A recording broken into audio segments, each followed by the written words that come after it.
ବର୍ଷା ବର୍ଷାରେ ବି ବର୍ଷା ହେଲେ ବି ଆମର ରାସ୍ତା ଆଉ ରହିବ ନାହିଁ। ଆଗରୁ ଯୋଉ ପୁରୁଣା ଯୋଉ ରାସ୍ତା ଥିଲା ସେ ରାସ୍ତା ଯେମିତି ଥିଲା ଭଲ ଥିଲା। ଏବେ ପରେ ଯୋଉ ଆମ ଯେ ରାସ୍ତା କରିଛି ଏ ରାସ୍ତାରେ ଆଉ କିଏ ଚାଲି ପାରୁନି।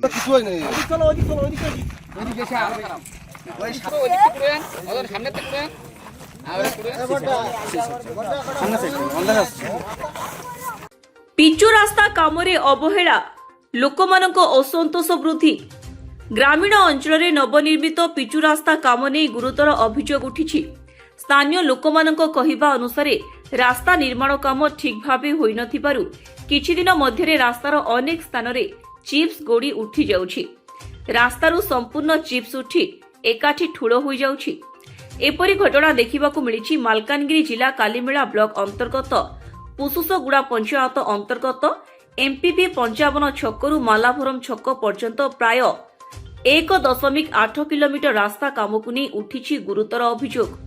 ଏମ୍ପିପି 55, ଏମ୍ଭି 128, ଏମ୍ଭି 88 ଏହିସବୁ ଗ୍ରାମକୁ ସଂଯୋଗ କରୁଥିବା ଓ ମାଲାଭରମକୁ ସଂଯୋଗ କରୁଥିବା ଏହି ରାସ୍ତାର କାମ କେବଳ 20 ଦିନ ପୂର୍ବରୁ ସମାପ୍ତ ହୋଇଥିବା ସତ୍ତ୍ୱେ ଏହାର ଗୁଣମାନ ନେଇ ଏବେ ଉଠିଛି ପ୍ରଶ୍ନ।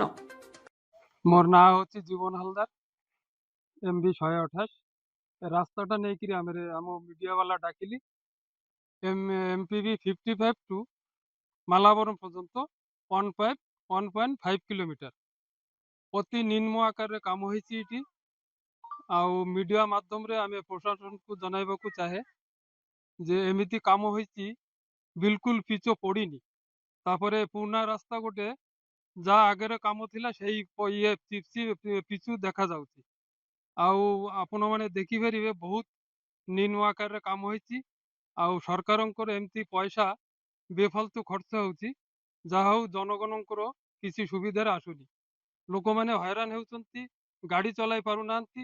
हाँ गाड़ी स्लिप होची एमती धरण काम से प्रशासन को जनाई दिया जाउची जे आपण मैंने काम विषय टिके स्टॉप नियंतु। ମୋ ନାଁ ମଧୁ ବାଛାଡ଼, ମୋ ଘର MB 128। ମୁଁ ଏ ରାସ୍ତା ବିଷୟରେ କହୁଛି। ଆମର ଯେ ରାସ୍ତା ଯୋଉ କାମ ହେଇଛି ଏ କାମରେ ତ ଏଇ ରାସ୍ତାରେ ତ କିଏ ଚାଲି ପାରୁନି ଆଉ ମୋଟରସାଇକେଲ ବାଇକ୍ ଯାକ ସବୁ ତ ସ୍ଲିପ୍ ହେଇକିରି ପଡ଼ିଯାଉଛି ଆଉ ଆମର ଯୋଉ କାମ ହେଇଛି ଏ ରାସ୍ତାରେ ଆଉ କିଏ ଚାଲି ପାରିବ ନାହିଁ। ବର୍ଷାରେ ବି ବର୍ଷା ହେଲେ ବି ଆମର ରାସ୍ତା ଆଉ ରହିବ ନାହିଁ। ଆଗରୁ ଯୋଉ ପୁରୁଣା ଯୋଉ ରାସ୍ତା ଥିଲା ସେ ରାସ୍ତା ଯେମିତି ଥିଲା ଭଲ ଥିଲା। ଏବେ ପରେ ଯୋଉ ଆମ ଯେ ରାସ୍ତା କରିଛି ଏ ରାସ୍ତାରେ ଆଉ କିଏ ଚାଲି ପାରୁନି। କୌଶିକ ହାଲଦାର, ମୁଁ MB 131 ଗାଁର ଲୋକ। ମୁଁ 55 ରହୁଛି। ଏହି ରାସ୍ତାରେ ଏମିତି ଅବସ୍ଥା ଏତେ ନିମ୍ନ ଧରଣର କାମ ହେଉଛି ଯେ ମୋଟରସାଇକେଲ ଚଲେଇଲେ ତାର ଆଗଚାକ ସ୍ଲିପ୍ କରି ଯାଉଛି। ଯେତିକି ମାନେ ଚିପ୍ସ ଦେଇଛି ସବୁ ଯାକ ଚିପ୍ସ ଉଠି ଯାଉଛି। ଯଦି କିଏ ବୁଲାଇବାକୁ ଚାହିଁବ ମୋଟର ବାଇକ୍ ବୁଲାଇବାକୁ ଚାହିଁବ ସେ ସେଇଠି ପଡ଼ିଯିବ। କିଛି ନାହିଁ ମାନେ 20 ଦିନ ହବ କାମଟା ହେଇଛି। ମାତ୍ର କରିଯିବା ପରଦିନ ଠାରୁ ଏକା କରିବା ଟାଇମରେ ମଧ୍ୟ ଆମର ଜଣେ ଭାଇ କରିବା ଦିନଠୁ ଏକା ଆମର ପ୍ରତିବାଦ କରିଛି ଆମର ଜଣେ ଭାଇ, ମାତ୍ର ତାର କୌଣସି ସ୍ଟେପ ନେଇନାହାନ୍ତି। ରାସ୍ତାଟା ହେଇଛି ପୁସୁଗଡ଼ା MPP 55 ଛକଠୁ ମାଲାବରମ ପର୍ଯ୍ୟନ୍ତ ପାଖାପାଖି 1.5 କିଲୋମିଟର। ନା କଣ সমস্যা হয়েছে রাস্তাকে নিয়ে কহিবে? MB 128, আমার নাম গণেশ বাসার। এই কাজের জন্য আমি পাঠিয়ে দিছি, যে কাজ হচ্ছে না, তা আমার উপরে আরও বেশি বেশি ধমকাইছে। এই কাজ মাঠে মোর বিলকুল চিপস পড়িনি, তার জন্য আমি কইছি আমার বেশি বেশি ধমকাইছে। এই কাম কতদিন ধরে একটা 20-22 দিন হয়েছে কাজ, তার পরপরই উঠে যাচ্ছে আর কি। আমার উপর তো আরও ধমকাইছে, লোকজন গাদা হয়ে গেলো, তার ও এরকম ধমকাইও চলে গেছে। চলে যেয়ে এই পশুগড়ার এদিকে কাজ করতে। ଗ୍ରାମବାସୀଙ୍କ ଅଭିଯୋଗ, ନିମ୍ନମାନର ସାମଗ୍ରୀ ବ୍ୟବହାର ଓ ଠିକ୍ ନିୟମ ନ ମାନି କାମ କରିବା ଫଳରେ ଏଭଳି ପରିସ୍ଥିତି ସୃଷ୍ଟି ହୋଇଛି। ପିଚୁ ମାତ୍ରା ଅତି କମ୍ ଥିବାରୁ ରାସ୍ତା ତମାମ ଚିପ୍ସ ଖେଳେଇ ଯାଇଛି, ଯାହାକୁ ଦୁଇଚକିଆ ଯାନ ପାଇଁ ଦୁର୍ଘଟଣାଗ୍ରସ୍ତ ହେବାର ସମ୍ଭାବନା ବଢ଼ାଉଛି। ବର୍ଷା ଆସିବା ପୂର୍ବରୁ ଏଭଳି ରାସ୍ତାର ଅବସ୍ଥା ଲୋକଙ୍କୁ କଷ୍ଟ ଦେଉଛି।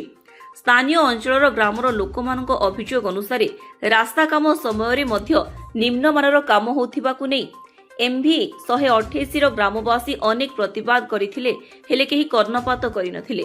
ବିନା କୌଣସି ନାମ ଫଳକରେ କାର୍ଯ୍ୟ ତରବରିଆ ଭାବେ ଅବହେଳା କରାଯାଇ କାମ ସମାପ୍ତ କରାଯାଇଛି। ବର୍ତ୍ତମାନ ରାସ୍ତାର ବିଭିନ୍ନ ସ୍ଥାନରେ ଖରାପ ନିର୍ମାଣର ପ୍ରମାଣ ଦେଖିବାକୁ ମିଳୁଛି। ଯାହା ଯାତାୟାତକୁ ବିପଦଜନକ କରିଛି। ଲୋକମାନେ ଦାବି କରିଛନ୍ତି ଯେ ଏହି କାମର ଗୁଣମାନ ଯାଞ୍ଚ କରାଯାଇ ଦୋଷୀଙ୍କ ବିରୋଧରେ କଡ଼ା କାର୍ଯ୍ୟାନୁଷ୍ଠାନ ନିଆଯାଉ। ସ୍ଥାନୀୟ ପ୍ରଶାସନଙ୍କ ଧ୍ୟାନ ଆକର୍ଷଣ ପାଇଁ ଲୋକମାନେ ଏହାକୁ ଗୁରୁତର ସମସ୍ୟା ଭାବେ ଉଠାଇଛନ୍ତି। ଗ୍ରାମବାସୀମାନେ ଶୀଘ୍ର ରାସ୍ତାର ପୁନଃ ମରାମତି ଓ ଉଚ୍ଚମାନର କାମ କରିବାକୁ ଅଞ୍ଚଳବାସୀ ଦାବି କରିଛନ୍ତି। ନଚେତ୍ ଆଗାମୀ ଦିନରେ ଆନ୍ଦୋଳନ କରିବାକୁ ଚେତାବନୀ ଦେଇଛନ୍ତି। ମାଲକାନଗିରିରୁ ରାଜେଶ କୁମାର ଓଝାଙ୍କ ରିପୋର୍ଟ, ସ୍ୱାସ୍ତିକ ନ୍ୟୁଜ।